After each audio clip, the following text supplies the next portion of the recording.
हरे कृष्णा दोस्तों, आपका स्वागत है हमारे चैनल अनोखे किस्से में। दोस्तों, आज की कहानी है एक ऐसे संत की जिन्होंने भगवान से अपनी सेवा पूजा के बदले में कभी कुछ नहीं मांगा था। तो आइए सुनते हैं उनकी कहानी। दोस्तों, एक संत हुआ करते थे जो भगवान के बहुत ही बड़े भक्त थे। उन्हें भगवान पर दृढ़ विश्वास था। वह भगवान का दिन भर जप किया करते थे।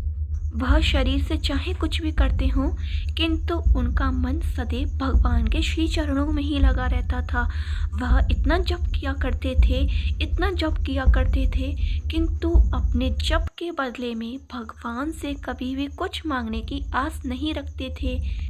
एक समय की बात है, वह संत श्री बिहारी जी के दर्शन करने हेतु बिहारी जी के मंदिर में गए हुए थे, किंतु उन्हें बिहारी जी के मंदिर में भगवान के दर्शन नहीं हुए। उन्हें बिहारी जी के मंदिर में बिहारी जी का श्री विग्रह दिखा ही नहीं। इस पर उन्होंने भक्तों से पूछा, आज भगवान की मूर्ति कहीं गई हुई है क्या? भगवान यहाँ दिखाई नहीं देते हैं। भगवान को कहीं ले जाया गया है क्या? इस पर भक्तों ने कहा, बाबा क्या तुम अंधे हो? तुम्हें भगवान नहीं दिखाई देते हैं? सामने ही तो खड़े हैं भगवान, उनकी छवि सामने ही तो है, हम सबको दिखाई देती है। आपको क्यों नहीं दिख रहे हैं? देखिए सामने ही तो है। अन्य भक्तों की बातों को सुनकर बाबा जी को ऐसा लगा कि भगवान मुझे इस लायक भी नहीं समझते हैं कि वह मुझे अपना दर्शन करा सकें। क्या मेरे सिर पर इतना पाप है कि भगवान मुझे अपने दर्शन तक नहीं दे सकते हैं? इतना सोचकर वह ग्लानि से भर गए।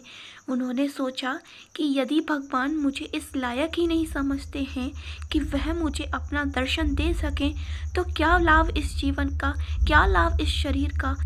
इतना सोचकर उन्होंने यह निश्चय किया कि आज मैं अपने शरीर को त्याग दूंगा। इतना सोचकर वह आत्महत्या करने के लिए यमुना जी में डूबने के लिए जा रहे थे कि तभी भगवान एक ब्राह्मण का भेष बनाकर एक कोढ़ी के पास पहुँचे और उनसे कहा कि देखो, एक बाबा जमुना जी के लिए जा रहे हैं, तुम उनके पास जाओ और उनसे आशीष मांगो। वह इतने महान पुरुष हैं कि उनके आशीर्वाद से तुम्हारे शरीर के कोढ़ ठीक हो जाएंगे। इतना सुनकर कोढ़ी की खुशी का ठिकाना नहीं रहा। वह भागते भागते यमुना जी की ओर गया और वहाँ पर देखा कि वह बाबा जमुना जी की ओर ही जा रहे हैं। उस कोढ़ी ने उन बाबा का रास्ता रोक लिया और उनके चरणों पर गिर गया और उनसे कहने लगा कि बाबा जी मुझे आशीष दो। किसी ने कहा है कि आपके आशीर्वाद से मेरे शरीर के कोढ़ ठीक हो जाएंगे, इसलिए आप मुझे आशीष दो। वह बार बार उन बाबा जी से विनती करता रहा। उस व्यक्ति की विनती को सुनकर वह संत बोले, तुमसे किसने कह दिया है कि मैं महान पुरुष हूँ? मैं तो इतना नीच हूँ कि भगवान मेरे दर्शन तक नहीं देते हैं। तुम व्यर्थ ही मेरे पास आए हो। तुम किसी अन्य पुरुष के पास जाओ, हो सकता है कोई अन्य तुम्हारे इस कोढ़ को ठीक कर दे। मेरे पास आने से तुम्हें कुछ नहीं प्राप्त होगा। इस पर वह कोढ़ी बोलता है कि नहीं नहीं, मुझे तो आप पर पूरा विश्वास है, आप एक बार मुझे आशीष देकर तो देखिए। उस कोढ़ से पीड़ित व्यक्ति की विनती को सुनकर वह संत उस व्यक्ति से कह देते हैं, अच्छा तुम्हारा भगवान भला करे, भगवान तुम्हें इस रोग से मुक्त कर दे। उन संत बाबा के मुख से निकले हुए इस वचन के क्षणभर में ही उस व्यक्ति का कोढ़ एकदम ठीक हो गया और वह एकदम स्वस्थ हो गया। यह देखकर वह संत अचंभित रह गए। उन्होंने सोचा कि मैं इतना पापी हूँ कि भगवान मुझे दर्शन तक नहीं देते हैं और इस व्यक्ति का कोढ़ मेरे केवल एक आशीष देने से ही ठीक हो गया। यह क्या चमत्कार है। फिर जैसे ही वह व्यक्ति स्वस्थ होकर अपने गंतव्य को जाता है कि तभी भगवान प्रत्यक्ष रूप में उस संत बाबा के सामने प्रकट हो जाते हैं।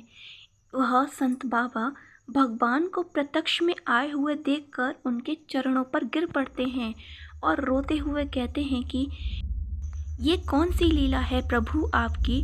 जब मैं आपके दर्शन करने के लिए मंदिर पर आया तो आपने मुझे दर्शन ही नहीं दिए, और जब मैं आत्महत्या करने के लिए जा रहा हूँ तब आप मेरे सामने प्रत्यक्ष रूप में प्रकट हो गए हैं। आपकी यह कैसी लीला है? इसके जवाब में भगवान उन संत बाबा से कहते हैं कि तुमने मेरा निस्वार्थ भाव से बिना किसी चाह के लालच में मेरा जप किया। इसके बदले में तुमने कभी भी मुझसे कुछ नहीं मांगा, इसलिए मैं तुम्हारा ऋणी हो गया था। क्योंकि तुम्हारा ऋण मेरे ऊपर था, इसलिए मुझे तुम्हारे सामने आने में लज्जा आ रही थी। और चूंकि अब तुमने उस कोढ़ी व्यक्ति को आशीष देकर अपने पुण्य में से थोड़ा सा पुण्य खर्च कर दिया है, तब थोड़ा सा ऋण मेरे सिर पे से उतरा है, तब मैं तुम्हारे सामने आया हूँ। क्योंकि तुमने मुझे अपना ऋणी बना लिया था, इस वजह से मैं तुम्हारे सामने कैसे आ सकता था। तो दोस्तों, इस कहानी से हमें यह शिक्षा मिलती है कि हम चाहे थोड़ी भक्ति करें, चाहे ज़्यादा भक्ति करें, किंतु कभी भी अपनी भक्ति पर अहंकार न करें और ना ही अपनी भक्ति के बदले में भगवान से कुछ मांगने की चाह रखें, क्योंकि यह भक्ति ना होकर एक सौदा हो जाता है। और चूँकि भगवान अपने भक्त की हमेशा लाज रखते हैं, उसके विश्वास की लाज रखते हैं, इसलिए हमें अपनी पूजा पाठ जब तब सब भगवान को समर्पित कर देना चाहिए। तो दोस्तों, आपको आज की यह कहानी कैसी लगी हमें कमेंट कर कर अवश्य बताएं। साथ ही ऐसी अनेकों कहानियाँ सुनने के लिए हमसे जुड़े रहें। हमसे जुड़े रहने के लिए हमारे चैनल को सब्सक्राइब करें, साथ ही बेल आइकन को भी हिट करें, जिससे नई कहानी की नोटिफिकेशन आपको तुरंत ही मिल जाए। धन्यवाद।